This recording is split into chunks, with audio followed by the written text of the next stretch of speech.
comes as a recommendation from Tyler Slocum. He's Jon Schoepf, and I'm so proud of myself for pronouncing your last name correctly. Jon, how are you? Welcome to our show, man.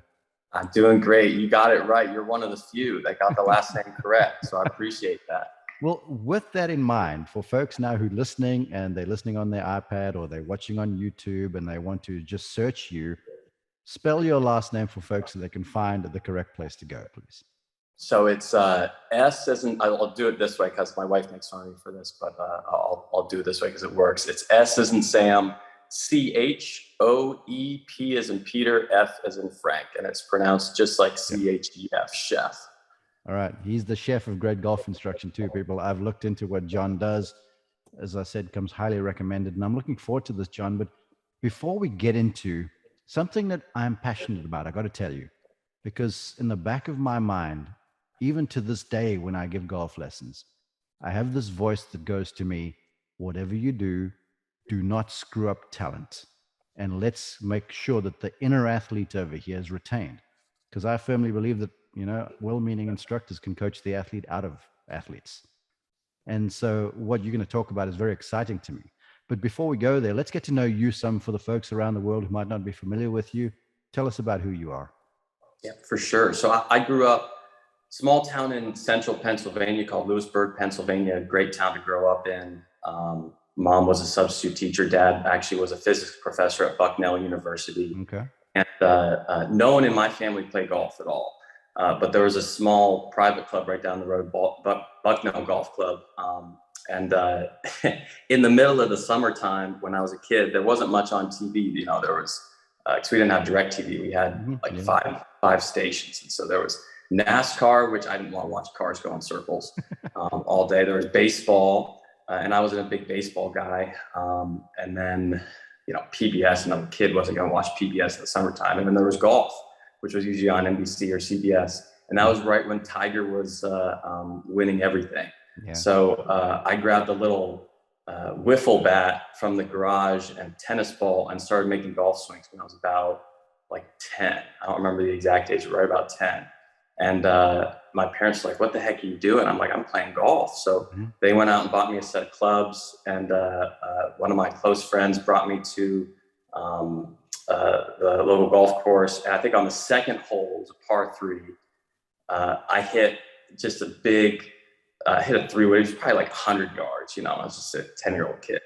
I hit the biggest slice you could ever imagine, but it somehow miraculously ended up 3 feet from the hole. And I was just hooked, absolutely hooked from that moment on. So I got a set of clubs, quickly outgrew them, got another set, and just was practicing all day long. And from there, went to college. And when you're selecting your college application, you have to select an anticipated major. Mm-hmm. And I'm like, "Mom, I don't know what I'm gonna put. I have no clue." And I'm scrolling through this list, and this is for Penn State because this was going to be one of the first places we visit. And I'll never forget, I saw it, and there was this one tab that said professional golf management. And I was like, "What is this?" And so I look it up. I'm like, "Hey, Mom, guess what?" I was like, "She's like, what?" I said, I can major in golf." She's like, "No, you can't." I said, "Yes, I can. Look it up." So fast forward a little bit, I get accepted to Penn State, great program there. I loved every minute of it. Do 4 internships with them, one in the Poconos, one at the French Lit course in Indiana, Reynolds Plantation down in Georgia, and then back. Yeah. And then back in, for my last one, because I kind of knew I wanted to go the teaching and coaching path. It was hard to get teaching internships at the time. So I came back to Penn State and spent a couple months with the golf teaching and research lab with Eric Handley there, and learned so much from them. And then from there got the first real job down in Doral, Florida, which is where I currently am right now, moving stuff out of our old apartment, and working for Jim McLean at the Jim McLean School. Then left after about a year and 2 months to go work with one of the nicest people you'll ever meet, James Lights, out in Covington, Louisiana. And he is just the best. Learned so much from him. I'm forever grateful for him. and then got recruited by my good friend David Armitage, who at the time was the director of instruction for Jim McLean at Miami Beach Golf Club. And he convinced me to come back. And so he's a huge mentor of mine. So I came back and then worked my way up to the director of instruction spot there. And from that point, that led me to my most recent move, which hopefully is it for a little while, where I've found myself in probably the best place I've ever been, which is Rolling Hills Country Club, just south of LA. On the west coast, Southern California, which is just there's something about it. I love it out there. It's absolutely fantastic. It's not as humid as Miami and Louisiana where you've been, so I guess that's a positive start. Yeah, I mean, I remember teaching lessons in Louisiana or in Georgia on my internship, and I was just sweating. I mean, in Miami, obviously too, Miami Beach, I'm just sweating through my clothes. But there, it's perfect. It's just perfect weather. So, but with Devin Bonebreak out there and everybody, I'm just very grateful to be there. I can sympathize. I've given many days of lessons in mid-central Georgia in the summertime, and it's gruesome. Yes, it is. A lot of respect for those guys. A lot of respect. Yeah, I knew when it was, it was hot, but I know a really hot day when I had fingertip sweat, then it's legitimately humid. Definitely. Yeah. When parts of your body are sweating that you don't expect to sweat, that's when you're like, all right, this is hot and humid. That's for sure. And one of the lessons you give is how to maintain a decent grip on the club despite all the fluids that are flowing from your body fluid. Right. I'm getting off course. I digress. Let me get back to it. We've planned this conversation. As I said, I'm excited, but then I looked at your website and you had 5 principles on there, and I'm going to read them to you because I think there's gold we can mine in this stuff.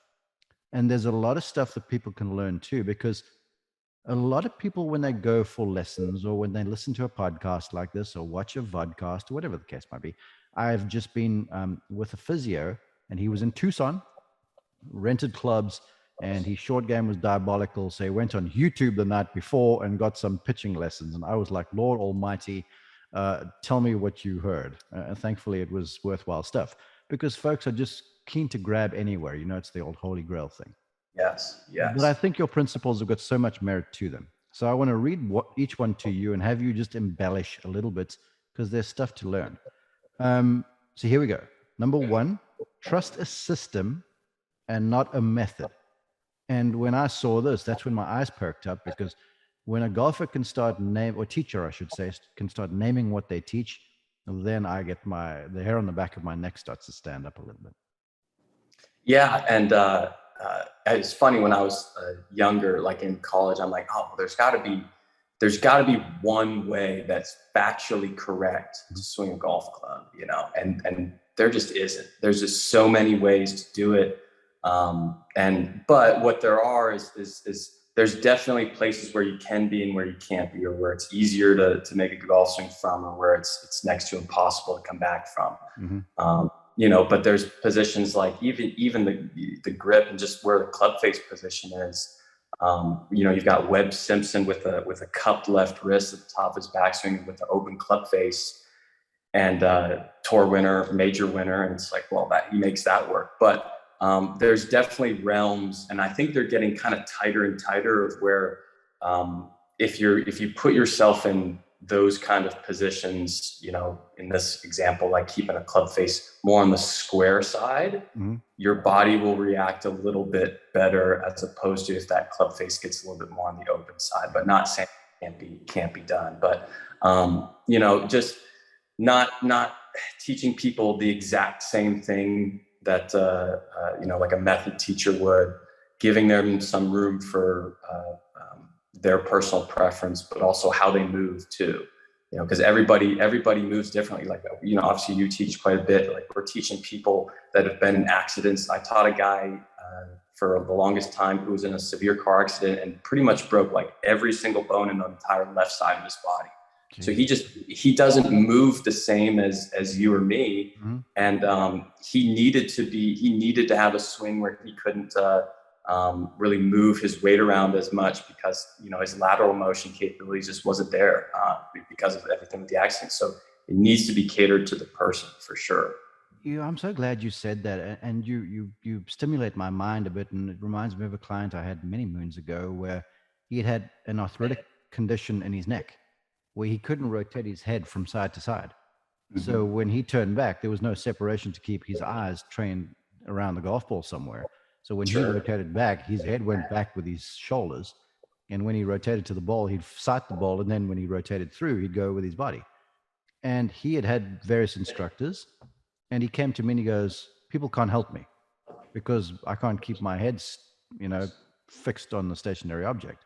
I'm like, that's not an excuse, really. And it highlighted to me, and it's what you say, how the quality of the instructor is brought out when you've got an outlying situation and you find a way to still respect and, as far as possible, meet the criteria required to hit the desired shot.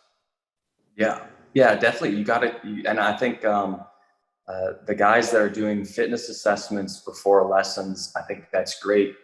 It depends where you are. Obviously, if you're in a spot where you're just getting a lot of one and done clientele, they just want to hop right to it. But I think it's super important to understand if someone's had injuries, how they move and everything, because that directly affects what they're trying to do. If like the guy you're teaching is like, I'm trying to do this move, but if you tell him, hey, physically, you can't do it, and then this is why, and you say, oh, well, what can I do? And that just opens up the whole realm of possibilities. Yeah, listeners, viewers, if you're watching on YouTube, the first question you would get from Jon, you get from me and from any great instructor is like, all right, injuries, anything I need to know about physically, et cetera, et cetera. Moving along, and I think point number 2 of your principles sort of fits with 1, and you just right there, explore every road, explore every avenue when you on your way to achieving what you want to achieve. Yeah, because there's so many great teachers out there right now, and there's just so much information on YouTube and everything. And, all of it's great information, but it just might not apply to you specifically as the golfer. You might have one problem, but be watching a video that is better for someone else with a different problem. But there's just so much good information. And I think every teacher, every top teacher definitely has their own preferences. Some teachers are similar, some are opposite almost. But I think everybody has kind of proved that their preferences, if you will, work to a certain extent if you're able to match up certain positions and everything. And so basically, to me, it doesn't matter if you're like, hey, I really found success with more of like a stack and tilt swing, keeping my weight left. I want to do that. That's like, sure, I get it. Let's, do whatever you want. If you want to, move your weight around a little bit, be a little bit more athletic, absolutely. But there's multiple avenues that you can go. So I have no problem telling my students, like, hey, try a few things. If you want to try that tip you found on YouTube, give it a go and tell me what you learned from it, and we'll kind of we'll see what happens.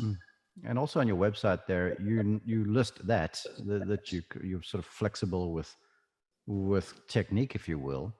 But you're also saying like, well, you might come for a lesson and we might work on your short game. If you want to lower your swing, oh yeah, definitely. It's not necessarily changing your swing. It could be course management. It could be anything really. It's not just retooling your swing every time I see you.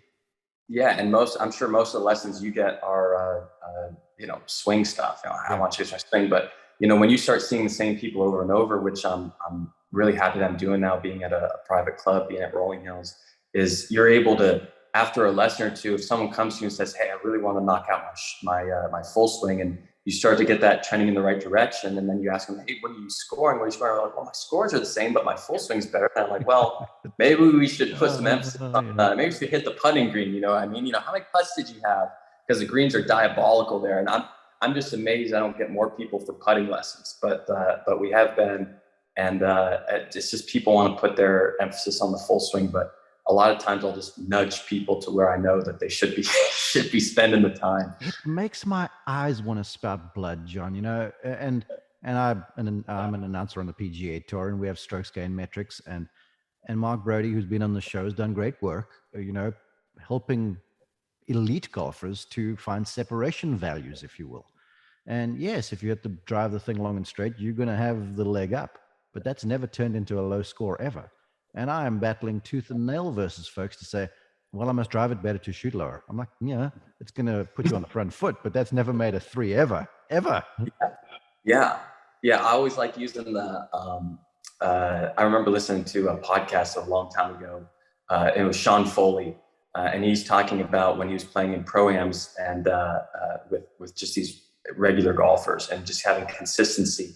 And they'll ask him for tips, and he'll go out and, they'll hit a big slice, but it'll be in play. And then they'll hit a big slice as their second shot, and it's 30 yards short of the green in the bunker. And then it takes them 5 shots to get in the hole from there. Mm-hmm. He's like, well, hey, your consistent shot pattern, you have a consistent shot pattern, but why is it taking you 5 shots to get it in the hole from 30 yards, just off the green? You're like, oh, well, let's go work on the full swing. He's like, no, let's go work on some short game. You're preaching already, bro. Okay, number 3, and I'm going to zip through this to get to our subject matter. But again, this is really good, folks, and I want you to learn from what Jon has as his principles as an instructor. You write as your third one, understand your blueprints. And I would venture to say most golfers within earshot of this show are like, I don't think they really understand what their blueprint is. And they certainly haven't, they don't know who they are as players. They don't know what they can do, what they're capable of doing. So as a result, we're firing bullets into the dark all of the time.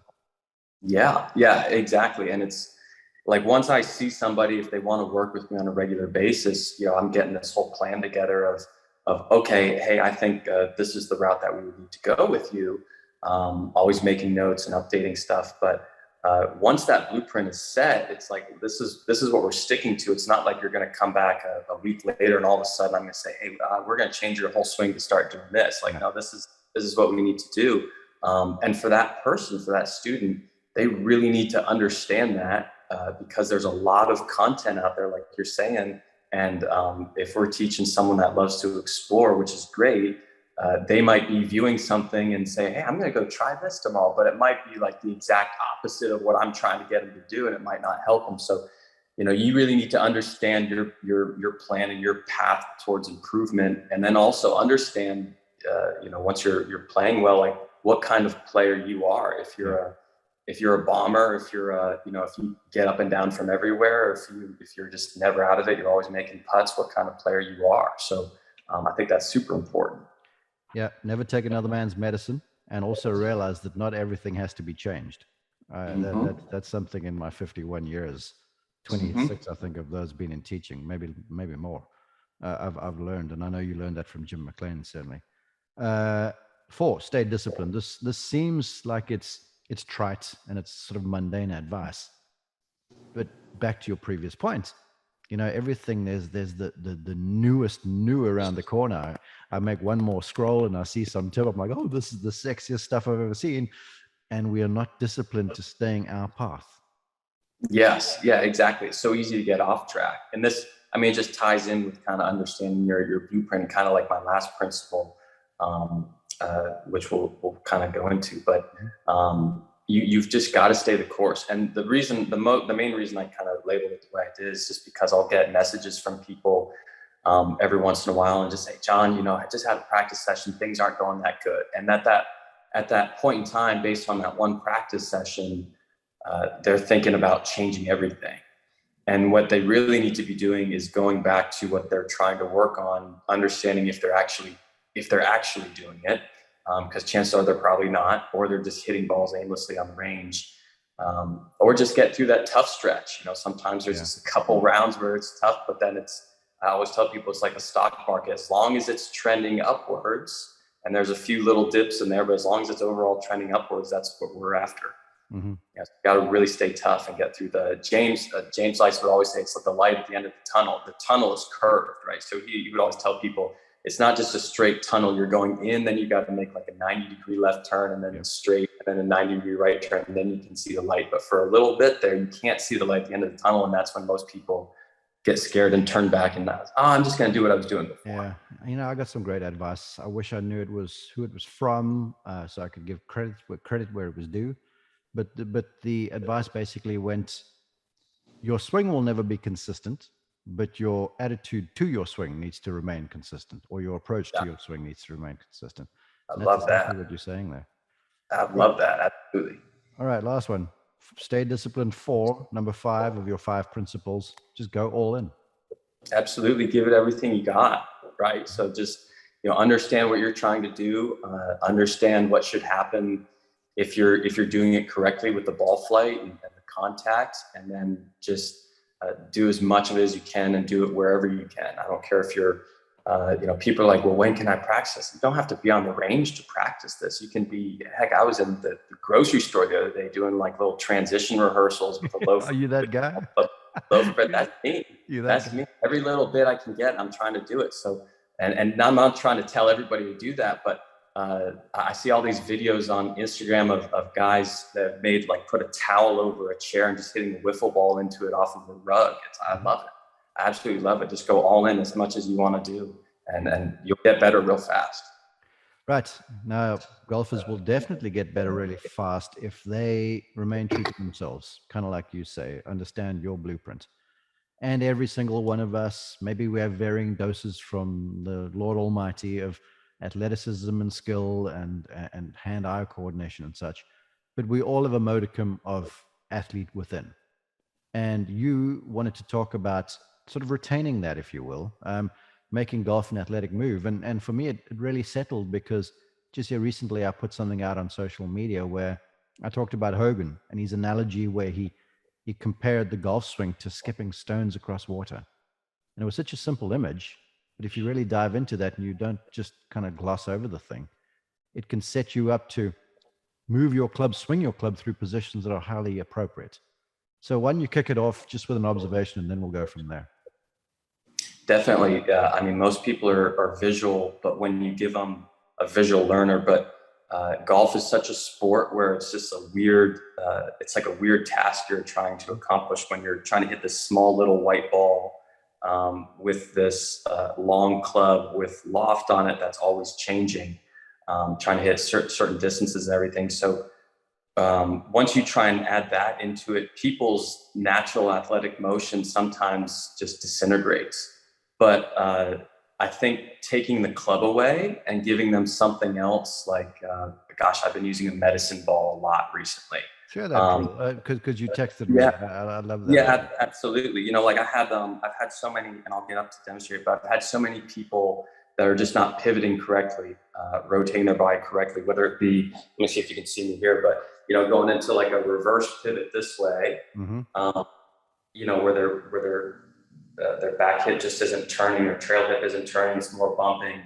And if it's not from a physical issue, I just give them a medicine ball, and depending on how tough I am on it, I've got two weights. I got like a 6 pound, 12 pound. So if I got a little stronger, I'm going to give them the 12 pound one. And I say, okay, I just want you to grip this in each hand and just kind of start to waggle back and forth with your feet. The arms are really relaxed and loose.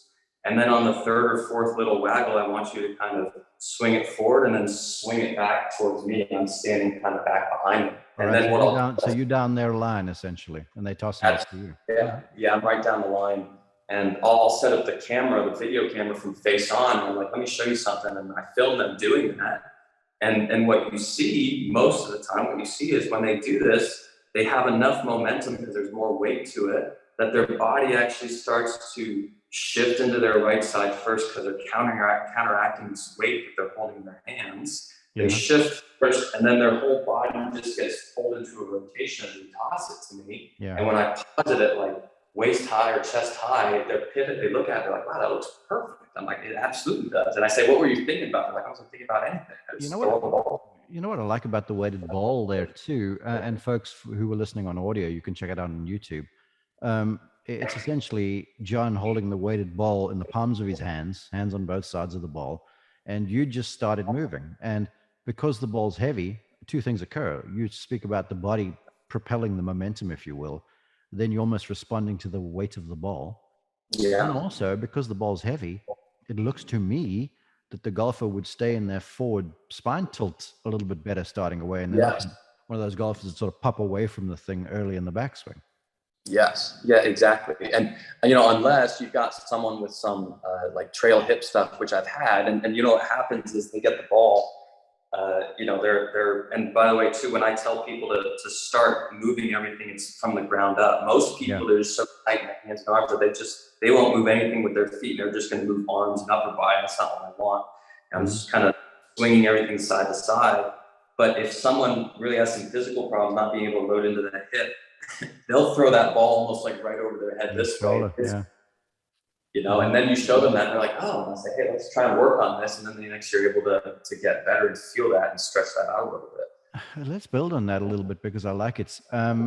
You set up the camera in front of them. For the folks listening at home that now want to try this, they could do this in front of a mirror or a reflective surface, Yeah, and absolutely. just keep looking at themselves, and then move back and forth and sort of watch and feel and learn how the body is, basically propelling itself into this backswing. Yeah. And then you just grab a club after doing that 5 times, let's say, not even that many until you get a good feel for it. You grab the club and you do the exact same rehearsal, and you just let everything just kind of be thrown back, and you just pause roughly at waist or chest high. Mm-hmm. And you look at it on the camera, if you're filming it, if you look at it in the mirror, you're like, wow, that looks perfect, because it is. You know what? It's a case for fluidity before the backswing starts as well, because in every other athletic endeavor, no one's standing stuck to the ground. Tennis, No. when you're returning serve, you're moving around. When you're in the batter's box, baseball, whatever the sport is, there's movement. And I Yeah. find, and I'm sure you do, so many golfers, especially if they're nervous, they get themselves into position, and then their feet might not be correct. And then instead of lifting their feet and just moving around, they sort of just slide their feet along the place because they're completely stuck to the ground, and their hands are completely stuck to this club shaft. Yeah. And there's just no freedom about the motion. Yeah, 100%. And that's what, I mean, I've just seen that since the beginning when I started teaching, and going all the way back to when I gave my first lesson, and I had no idea what I was talking about. This is back like on internship. I could now probably fix that same guy in like 5 minutes, but it took me at the time then like 5 lessons. But, like you said, just people either with not a good grip or just a death grip where they're just gripping it so tight, they're trying not to move, which is sometimes the hard part in lessons, because I'm trying to get them to move more. And they're like, well, I'm trying not to move at all. I've been told I move too much. But then them trying not to move actually ends up with them jerking the club back with their hands and arms, the body not moving at all. And then later in the backswing, they go into what they call a sway. Yeah. And then, oh, you're swaying, don't sway. But in reality, they just didn't get that momentum and that weight shifting into their trail side early enough. And then their body just doesn't react the way that it should. Like if you're throwing a baseball or just throwing anything, they're just not reacting the same way.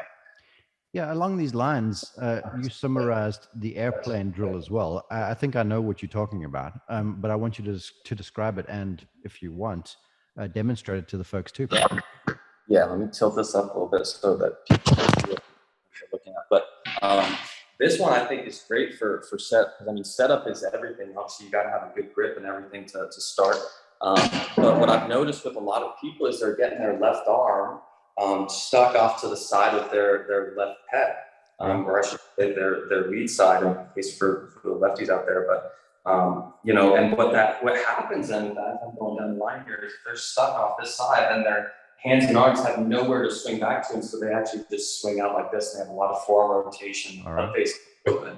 Mm-hmm. So I've been trying to get a lot of people really making sure that their left arm is on top of their chest right there. And I think a really good drill, I saw Josh Kosh do this, who's a long drive guy. I've learned a lot from him for sure, but he'll start out just kind of like an airplane with a T. If you're just standing up straight up and down with your arms extended out level to the ground. And then you just go ahead and assume your golf position like this, with the arms still spread out. And then when you're ready, you just go ahead and let the arms just collapse and kind of clap down like that. So you can hear the hands clap, and this left actually gets on top of your left pec when you do that. And then it can just, from the down line view, then it can just swing back freely. It doesn't have to get trapped and go out like that. So that's super cool. Yeah, I guess just me describing for listeners, you're sort of in your body posture. You bend from your hips. Your legs are plugged in the ground pretty well. Then the arms are out to your sides and almost in a crucifix sort of a position, if you will. And then from there, you just relax your arms and they clap in front of you. And you're right. It gets those arms into a place where they're kind of supposed to be. It's not contrived. You're not forcing your arms into position. Yeah. Because I mean, most of the stuff, very rarely do I have someone come take a lesson from me where I'm not changing something with their setup. Every once in a while I do, and it's like, wow, I haven't seen someone with perfect setup in a while, but usually something's off, whether it's grip, whether it's stance, whether it's just upper body alignment, everything, because that if you don't fix that from the get-go, then it makes everything else much harder. Well, that's such a good point. And I want you to build there a little bit more, please, because if we're staying athletic, I think of, the golf swing is over in a second, less than that in many instances, and not much more than a second for a lot of the club golfers. So our race from start to contact is probably a little less than that. So that's the race. I mean, the ball's, when it's left, your race is done, essentially. And a 100-meter sprinter, they got 10 seconds or so, or less if they're really fast. And they take so much care getting into their starting blocks. And golfers, to your observation, they just set up to the thing and they're kind of just dead in position, where getting into the right spot is very important. Yeah. I mean, how many times when people go to the driving range, do they just set up and hit a ball with either A, no practice swings, or B, no target in mind? All the time. It's like, well, where are you aimed? Oh, I'm just aimed on the range. It's like, well, that's good because you'll most likely hit that every time. But they have no clue where they're trying to go. And alignment's another big thing. Like I had a lady the other day where she said, on the range, I'm hitting it really good. She's got a beautiful golf swing, but she was a 20 handicap. Mm-hmm. And I was like, there's no way you're a 20 handicap with that swing. And she says, well, I'm hitting everything straight here, but when I go out to the course, I'm slicing everything. And so I said, okay, do me a favor, aim, instead of straight with the mats, aim at that flag that's 40 yards right over there. And sure enough, guess where she's aimed? She's aimed about 100 yards right of that target. And what does she do? She just starts to swing across her body and puts a lot of cut spin on it. So all those little things, and they just make such a big difference. If you don't get that good, then you can forget about where you are, where the club is halfway back. It doesn't matter. Once you're sort of halfway back, if you're turning in your positions, it's easy to sort of be athletic from there. But I want to take this further now and help the athlete to transition and then deliver this club correctly first off. But let's talk about the athlete and how, instead of thinking about, well, I've got to move this and I mustn't move that and I should stay here and all that sort of stuff, just let's help golfers, please, to go from the top of the swing into the downswing, that transition move, which is so important. Let's talk about that, please. Yeah, definitely. And I'll demonstrate a little bit to this, but what I found is if you're getting that first move correct, where you're getting that weight shifting into your right side early, people just react to it and stuff just starts to move the way you want it to in the downswing. So, like with the medicine ball thing, if I'm standing out in front and sometimes I'll have people kind of swing it back and then toss it to me if I'm standing in front of them to work on some fall through stuff. And you'll see how your weight will start to resist in your right foot. So like, let's assume now that you shifted your weight into your right side correctly at the right time. Everything just gets thrown back. Sometimes, and a lot of times actually, people are not really good with resisting with their trail foot. What I mean by resisting is they don't know when to put the brakes on and keep the weight on the inside of their trail foot. And so they just kind of get pulled out, away from the target and then get stuck on their back foot and can't recenter. And that's something I think everyone could really benefit from working on. And the way you work on that is really medicine ball throws or just weighted clubs. If you're swinging something that's heavier, if you get that first move down, you're going to learn to resist and keep the weight on your trail on the inside of your trail foot. And then that forces you into a rotation. And then guess what? You actually start to recenter at the right time. Yeah. Mm-hmm. So it kind of just takes care of itself for sure. Well, once again, then, I look at you and your demonstration there, and you've described it well. I see the value of a decent setup, because if you're not properly situated on your trailing foot there, it's easy to not have that break in place to be able to basically trigger the downswing right. Definitely, for sure. And a great drill, I got this from Scott Lynn, who's brilliant with this. But you take like half a tennis ball, and for people that are struggling with kind of pivoting or kind of breaking into their trail side or keeping the weight on the inside of their trail foot, you actually put the tennis ball. Let me see if I can tilt this down here a little bit. It might not be, but on the inside part. So if this is your foot right here, I put the tennis ball actually on the inside part of your foot, so it actually arches up and rolls your weight to your outside of the foot. Mm-hmm. Yeah. Because then as you're going back all I tell them is, hey, you've got to resist that and press into it. And then people say, oh, that's what it's supposed to feel like. Do that 3 times and take it away, and then have them do it on level surface. They're like, that makes a lot of sense, because there's a lot of training aids that will just bank the foot for you like a like a little wedge, like a foot wedge. Mm-hmm. But that's not training your foot to actually do the motion. It's just putting it in that position anyway. And people don't learn it. It just actually it looks good. Yeah, well, you can take a seat. That to me, because I want to talk about that, is the height of athleticism, because the athlete is aware of where they are in space.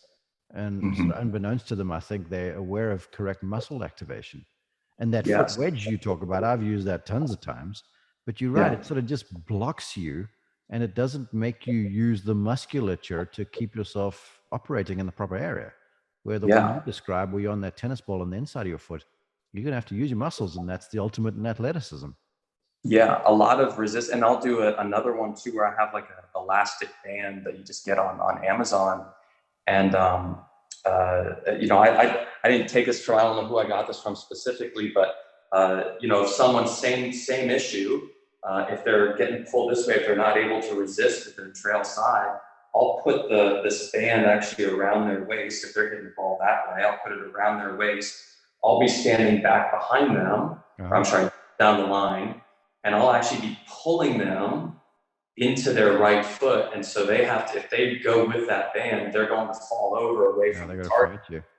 So they have to actually feel like they're resisting that. And depending how strong the band is, how hard you pull, that's going to make them pivot more this way as opposed to that way. And then they really feel, they're like, all right, I really feel the weight on the inside of my right foot. I really feel, some people say they feel in the right hip. Some people say they feel all over the place, but you're activating these muscles that they've never used before. And that's how they learn real fast. That's such a good observation. I'd love your take. I don't think the average golfer listening to this understands how much and how vigorously the musculature fires throughout this golf swing, because to most folks, they've got this belief where it's like, well, I've got to swing slowly and smoothly, and they're almost caressing golf shots, but in their mind, they want to hit it hard. Where guys that hit the ball hard, they are alight, and those muscles are working throughout their action. Yeah.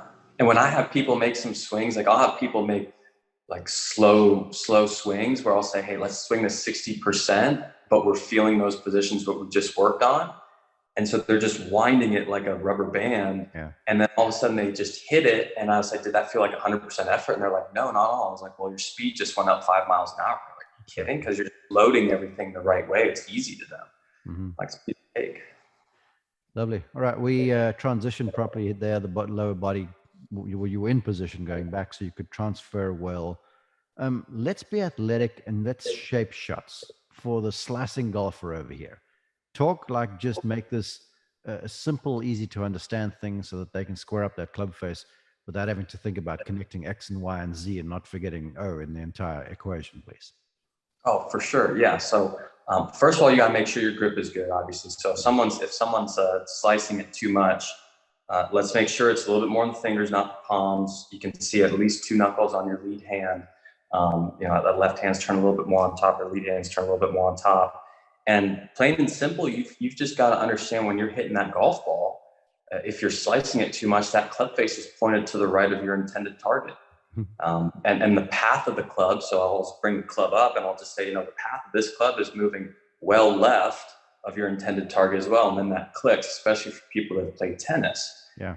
And I say, well, let's reverse that. Let's get the club face closed or pointed left, which if a grip adjustment's needed, then great, we'll make that at that point. And then let's get the path into out, and I'll have them do, I'll pretty much just have them do I call it just a flip hook drill where, I'll do it from down the line here so you can see it.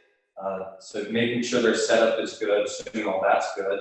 Let me see how the angle is here. Perfect. So, starting with the club out in front, because again, I want people to still be athletic when they're swinging, not be frozen over the ball. So I'll just have them get in their posture, pick the club up, not stand completely up, just pick the club up a little bit, and then pretty much release the right hand over the left. So just this way, so the club face is shut. And okay, that's essentially what we're going to try and feel as we come back into impact, and we just make a little, let's just say a little half swing where we go back this way, you can feel like the club is still staying a little closed. And as you come through, hit that same spot, and that position that we're starting with, first of all, too, is out in front of us, out towards right field. So people get the feeling that they're just swinging that club into out with the closed space real fast. And the first couple of balls will just snap hook left, but then they'll start swinging into out more, out to right field more, unless you're a lefty when you're swinging out to left field. But then that just turns into a little draw in like 10 minutes. And you're like, oh, that's how you do it? Like, yeah, pretty much. Yeah, people don't really understand how much the club face, the toe versus the heel, is moving throughout the golf swing in an athletic sense. Yeah. And that doesn't just happen. You've got to put some force on this thing to make it move appropriately. And I love that drill where you start out with a blade in front of the ball, sort of pointing toward the target, because we're standing side onto it, face pointing at the ground. So it's rolled over, if you know. I know folks are going to skewer us on Twitter for saying so, but certainly need to feel some of that rotation, because you use the observation of tennis. It's kind of like a topspin forehand for a right-hander, and like a topspin backhand for a lefty who's playing golf right-handed. Yeah, and it goes all the way back to like, I had a student the other day too that when I was telling him, I'm like, hey, everything in your swing is good. Like, we just got to be releasing this club over. First of all, he's gripping it as if someone was trying to yank it out of his hand, so that didn't help too. But he's like, what do you mean? Like, no one flips it over in their swing. So I pull up Roy, because I've got all the pros on my iPad, I'm showing him. And I bring him right to impact, and I bring him like 1 or 2 frames after impact. And sure enough, his right hand is covering his left. He can't see his left hand anymore. And I'm like, does he flip the club over? He's like, oh, I guess he does. And I bring up someone else. I'm like, yeah, I guess he does. But he's like, well, all I'm watching on YouTube is trying to hold the face off and turn. I'm like, well, yeah, that sometimes that's good, but eventually you've got to let that right hand release over the left. It has to happen. It's kind of nauseating too. And this is like the ultimate in athleticism, because, you know, folks will come and they'll be like, I'm lifting my head or I'm flipping. Those are like the two. Yeah. And those are like the golf maladies we'll hear the most, right? And when I say to golfers, to your observation there about McIlroy, I'm like, well, first off, it's got to do with the club face and where that's situated, open or closed, and vice versa. And then secondly, you know, flipping is a necessary evil for a lot of folks, because you've got to get the face squared off. Yes. And flipping it is just only bad if it's happening too early on the downswing.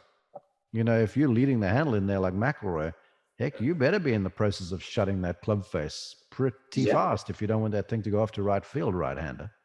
Yeah, and most people are flipping it like, obviously there's multiple ways that people talk about flipping, but most people are flipping it by going just this way, as opposed to just like a rotation of the forearms like that. And I have to explain that to people. It's like, hey, like, instead of this, let's turn that into this. And then all of a sudden those balls just start going left if you're right-handed, and then they just start to react totally different. Yeah. And then they out video, they think they're flipping it, and then they look at impact, they're like, wow, that actually looks pretty good. And it does. Well, that's so true. And listeners, what John was showing there was some cupping in the lead wrist as opposed to a fairly firm lead wrist that's rolled over. It gets me thinking of an Arnold Palmer quote, where his dad said, your lead wrist should be like Bethlehem steel. And that means something to you being from Pennsylvania, because they made the real steel in your neck of the woods there. So it's got to be firm and rotating. But then also, athletically now, so many folks are like, okay, I'm going to do that. And they're strong in that forward wrist, and there's no buckling or anything, but they're just showing up there. And if they were hitting a tennis shot or ping pong or something, they're just slicing underneath this golf ball all day long. It's coming off their spinning, and it's not going anywhere. And that's where some of this rotation is required to square up the face too. Yeah. And I love that question there, because that's a lot. If I tell someone, hey, like that, those hands are just not releasing over, usually it kind of goes back to a sequence issue to start with too, or grip pressure. Because when I'm starting people with that drill, when they're starting out in front, if their hands are relaxed enough, now look, you're not holding onto it like a little baby bird. Like you've got to hold on to it a little bit tighter than that. But you know, as you're swinging back, just normally, like I'll have people swing a rope. That's another thing I'll do, is just have them swing a slightly heavier rope, and just say, hey, start out in front like this, swing it back, and swing as fast as you want. They're like, really? Yeah, I'll just say, hey, swing as fast as you want. Film that. Look at it. Right hand's turning over to the left. I said, were you gripping it tight? They said, no. I said, I just felt like I was doing a normal swing with the rope, like what you asked for, and it just happens naturally. So if you if you hit all those other moves that we talked about when you start out with, and what your weights transition back to your left side, unless you've got an absolute death grip, or unless you're trying to keep the face square or open, that thing's going to release over naturally, like a regular athlete would do. So true. Okay, a couple more questions, and I'll let you go and get back to your packing to move to California. You talked about speed. I want to go there. But first off, let's talk about dynamic balance. Because most folks think of balance, and you said it earlier, they just plug themselves to the ground and they don't move anywhere. Whereas in golf, we like the figure skater. There's speed, there's movement. We're just not falling over or losing our shape in space. So talk about balance athletically, please. Yeah, and that's that kind of is into posture a little bit too, which sometimes can be misleading. But most of the time, people, they're just not moving. And so I'll show people a lot of times just long drive guys. Mm-hmm. They're like, well, what the heck are you showing me this for? Why are you showing me Kyle Berkshire? Why are you showing me Justin James or any of these guys? And the reason why is because when they're getting ready to hit this thing 400 yards, everything is moving. They're just shifting weight left and right. But they're also not in a position from a down the line view where their armpits are like way outside their toes are leaning forward too much, but they're also not super upright, standing super tall with their weight back in their heels. So again, this just kind of happens naturally when I have people just stand up and give them a rope or a medicine ball or even a kettlebell, like with a little handle on it.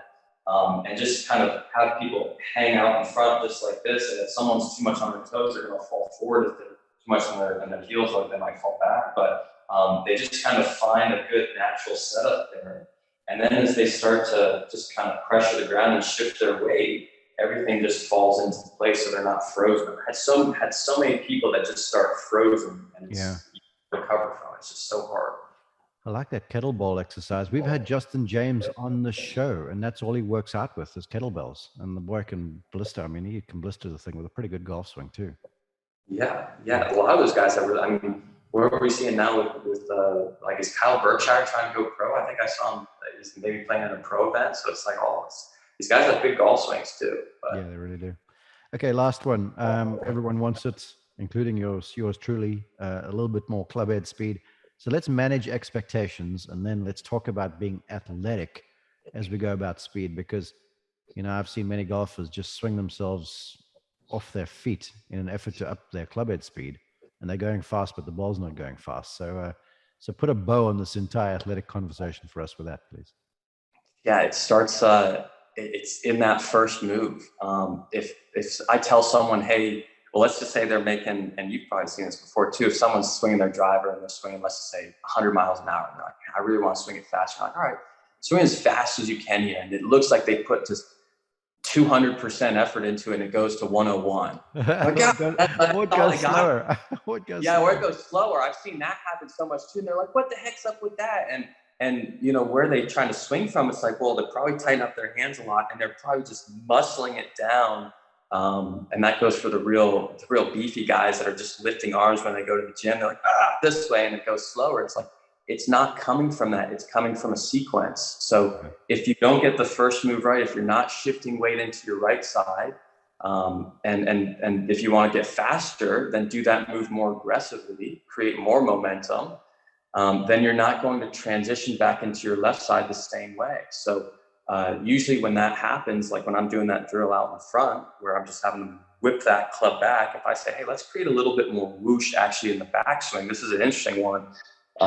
And so if I'm trying to make this, you won't be able to hear on video, but if I'm trying to start out in front with this club and actually kind of make it whip a little bit going back. Yeah, that was going back for the listeners. That sounds going back. Yeah, the backswing. Like I'm not going to just be, doing it with my hands and arms. If I just did it without my legs or my lower body, that thing's not making a sound. Yeah, you're right. So I have to do the shift move very, very abruptly and really with a lot of momentum. And again, I'm not gripping it super tight either. So it just creates this momentum and whip going back. And then my body reacts to that and recentering even more aggressively. And guess what? That thing just picks up a ton of speed in transition. It's funny you say that, because I had a conversation with Bryson DeChambeau that we published on this podcast, and he spent a lot of time with Kyle Berkshire. And Kyle is fast. And Kyle said to him, he's like, dude, you're too vigorous. He goes, you got to make this thing less hard work. You got to take your time about it. And he said to Bryson, enough with a strong. How about just big and wide and fast, and let speed develop?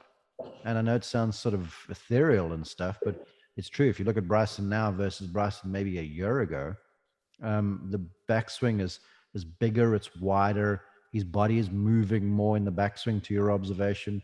And on the way down, the stuff's gathering, and he's finishing in balance so much more than what he used to. Yeah, definitely. And Kyle Berkshire's not even the biggest guy on the planet. I'm just fascinated with guys like him and Rory that are not considered, super just strong and tall, and people being like, oh, well, he's big, so speed is easy for him. It's like, no, they're creating speed from pretty small profiles because they're doing all these things and loading correctly, that everything just snaps right into place and transition down. I love what you say. Then it stimulated my mind. I'm going to keep you for one more observation. I saw something that Rory did with me and my golf guys we've had on year two, who are two great instructors, Piers and Andy. And they asked Rory about driving, and they're like, well, so what do you do when you drive? And he spoke about widening his stance and blah, blah, blah, blah, blah. And then he said, and then I try to get excited before I go. And then he said, and I learned this from Bryson, you kind of get your nervous system ramped up. Yes. Just like someone on a football team would go, like they get themselves beat up kind of thing. Absolutely. It's not shouting and screaming, but you're waking up that element, that part of your physical system, your metabolic system, and that sort of gets you in the mindset of going fast. So, the chase for speed is athletic. It really is. It is. The golf swing is purely just an athletic motion. And some people that are just going down the wrong rabbit hole sometimes are just trying to hit like specific positions and just getting too caught up with this and this and this, and their swing gets slower because they're not using their inner athlete. And some people, don't get me wrong, they need to learn to become more athletic and just do a lot more athletic motions. Like with kids, if they haven't played any sports or anything, we're spending a lot of time doing the exercise of what we're talking about. We're not hitting golf balls because it doesn't make sense for us. You've got to be an athlete first, and the stuff just comes so much easier. Fantastic stuff. You've been so helpful with your principles and with the insights about that athleticism. I got myself tongue-tied there.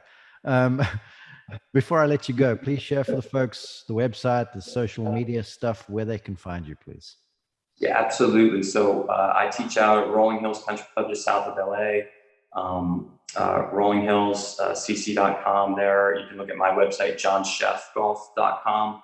Instagram's probably the best, at Jon Schoepf Golf, and same thing on Twitter too. So I'm just so happy to be with where I am now out in LA, and just around so many good people, and I appreciate the time for sure. It's been a lot of fun.